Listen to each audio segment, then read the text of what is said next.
بچه‌های دو جوانمردی که میبینین در سرحد خمون از دنیا چشم پوشیدن، این ایارا وطن دوست میگن برادرو. همیان با مثل ما و شما جوانمرد بدن، در دیلشون آرزو داشتن که زن گیریم، خونه کنیم، ماشین گیریم، فرزنددار شیم، نه که برای تنجی و آرامی وطن، برای پدر مادر جان خود را از دست دادن. خداوند بهش را برایتون نصیب گردانه. پگاه در نماز جمعه داختون دعا میکنم، براتون خرما صدقه میکنم ان شاء الله. شما هستین که ما در ملک غریبی میگردیم، در وطن ما پدر مادرمون فرزندمون تنج آرام زندگی میکنن. الله مهربان در پاتون خور نزنه سربازای وطن. هر کجای باشین خداوند نگهبانتون باشه. شما هستین که وطن ما تنج آرام است. الله نگهبانتون باشه. امروز روزی سعید جمعه، مسجد الحرام رفته سیم. انشاءالله دعا میکنیم برای اون شیر بچه‌هایی که در سرحد جان دادن، او شهیدایی که امروز برای حفظ مرز وطن، برای حفظ ناموس و ننگ وطن ملت تاجیک جانسوری کردند، در خط سرحد بودند، رقابت کردند با دشمنی که امروز میخواست داخلی وطن عزیز ما شوه و آرامی وطن ما را ناتنجی کنند و کشته شدند. الله به عزیزاشون صبر جمیل تیا.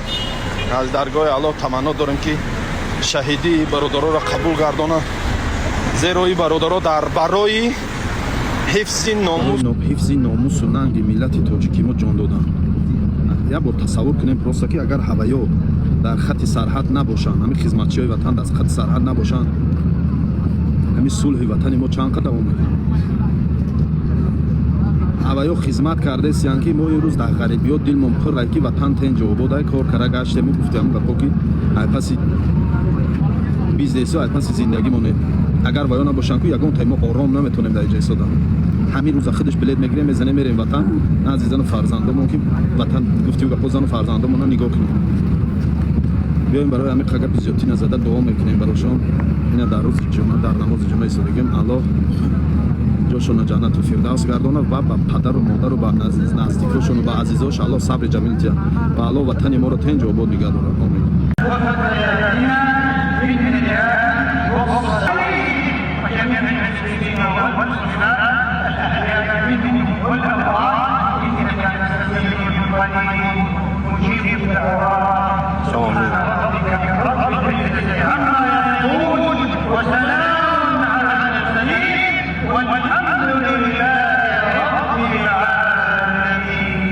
آمین. بهر برگ تاریخ زرین تو، بنام آورانی زمانت قسم، بختلان و بلخ و بدخشان تو، بخوجند و هم زرفشانت قسم، بپیرانی با علم و کان حیا، بفردای نسلی جوانت قسم. قسم قسم بنامت قسم ای وطن وطن